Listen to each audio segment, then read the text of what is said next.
আসসালামু আলাইকুম ভিউয়ার্স, আপনারা যে যেখানে আছেন আশা করি ভালো আছেন।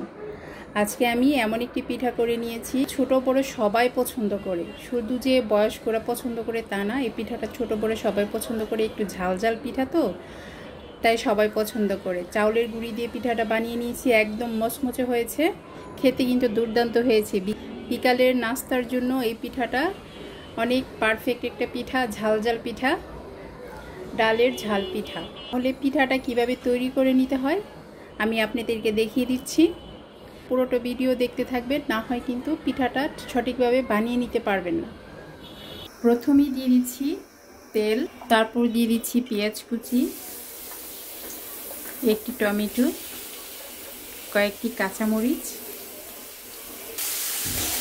পেঁয়াজ টমেটোগুলো ভালো করে ভেজে নিব। দিয়ে দিচ্ছি লবণ, দিয়ে দিচ্ছি হলুদের গুঁড়া, ধনিয়ার গুঁড়া, আর দিয়ে দিচ্ছি একটু বেশি করে মরিচের গুঁড়া। ভালো করে একটু নেড়ে চেড়ে নিচ্ছি। তারপরে দিয়ে দিচ্ছি মসুর ডালগুলো। হ্যাঁ গাইস, এখন আপনাদের জন্য একটি কথা আছে। আপনারা মনে হয় বুঝেই গেছেন আমি এটা মসুর ডাল রান্না করব, কিন্তু আসলে না, আমি এটা মসুর ডাল রান্না করছি না, একটা আকর্ষণীয় পিঠা তৈরি করব।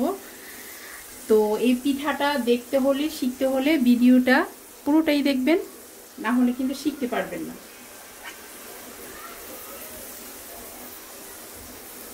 মশলাগুলোর সাথে আমি মসুর ডালগুলো ভালো করে মিশিয়ে নিচ্ছি। মসুর ডালের ঝাল পিঠা এটা, পিঠাটা খেতে অনেক টেস্টি হয়। এখন আমি পানি দিয়ে দিব মসুর ডালগুলো সিদ্ধ হওয়ার জন্য। ডালটা বলক এসে গেছে, ডালটা পানি শুকিয়ে গেছে অনেকটাই। তো এখানে একটি কথা আছে, আমি এই ডালটার থেকে কিছু ডাল উঠিয়ে রাখবো। কী জন্য রাখবো আপনারা ভিডিওটা দেখলেই বুঝতে পারবেন আমি কেন যে ডালটা উঠিয়ে রাখছি। আমি এখান থেকে উঠিয়ে নিচ্ছি। ডালের এই পিঠাটা বানিয়ে নিতে হলে এরকম ডাল শুকিয়ে নিতে হবে। দেখতে পাচ্ছেন একেবারে পানিটা শুকিয়ে গেছে। এখন নামিয়ে নিব, আর এটা ঠান্ডা হলে আর একটু শক্ত হয়ে যাবে। এই যে দেখতে পাচ্ছেন ডালটার অবস্থাটা এরকম ঘন হবে, কিন্তু এটা ঠান্ডা হয়ে গেলে আরও ঘন হয়ে যাবে। চুলার মধ্যে আমি একটি পাতিল বসিয়ে দিয়েছি, ছোট কাপে 1 কাপ পানি দিয়ে। আর এই যে রেখে দিয়েছিলাম এই ডালগুলো পানিটার মধ্যে দিয়ে দিচ্ছি। চুলাটা অন করে দিচ্ছি।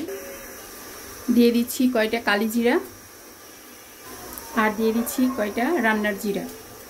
এটা ভালো করে মিশিয়ে নিচ্ছি। আপনাদের মনের মধ্যে হয়তো বা প্রশ্ন যাচ্ছে যে আমি এটা দিয়ে কী করব। আপনারা ভিডিওটা দেখেন, তারপরে বুঝে নেবেন। এখন আমি ডালগুলোকে ঘুটে দিচ্ছি, ডালগুলো যেন একেবারে ভেঙে যায়। আর একটু লবণ দিয়ে দিচ্ছি।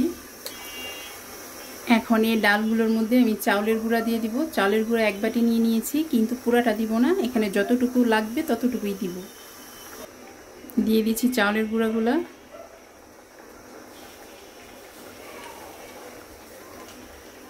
আর কয়টা দিয়ে দিচ্ছি। এখন আমি এটা ঠান্ডা হওয়ার জন্য রেখে দিব। ভালো করে মথে নিচ্ছি, এখনও গরম, ঠান্ডা হয়নি। ডোটা আমি করে নিয়েছি, এখন আমি রুটি বেলে নিব। আমি এইভাবে সবগুলো রুটি বেলে নিব। রুটিটা আমি বড় করে বেলে নিয়েছি, এখন আমি কেটে নিব।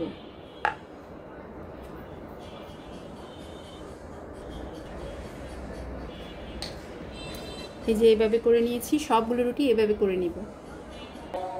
একটা লাভ শেপ দিয়ে নিয়েছি, লাভ শেপের একটা রুটি নিয়ে নিয়েছি, আর বাকি সবগুলো গোল গোল করে কেটে নিয়েছি।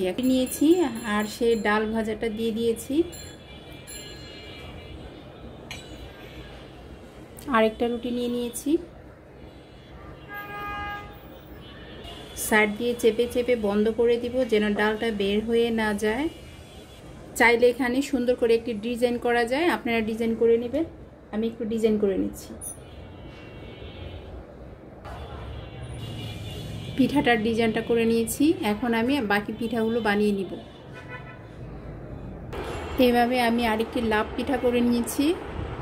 চামচের সাহায্যে এই সাইডগুলো চেপে চেপে দিয়েছি। সবগুলো পিঠা বানানো হয়ে গেছে। লাস্টে একটা পুলি পিঠার মতো করে নিয়েছি, দেখেন। প্রথমে দিয়ে দিচ্ছি বড় পিঠাটা। সাবধানে দিতে হবে যেন তেলটা হাতে না লাগে। একদম একটা কড়াই হয়ে গেছে বড় পিঠাটা। পিঠাটা উল্টিয়ে দিচ্ছি। পিঠাটা ভাজা হয়ে গেছে, এখন আমি নামিয়ে নিচ্ছি।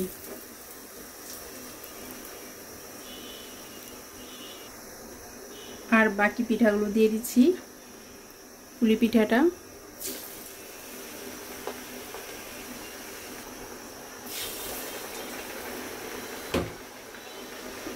পিঠাগুলো আমি উল্টিয়ে দিয়েছিলাম।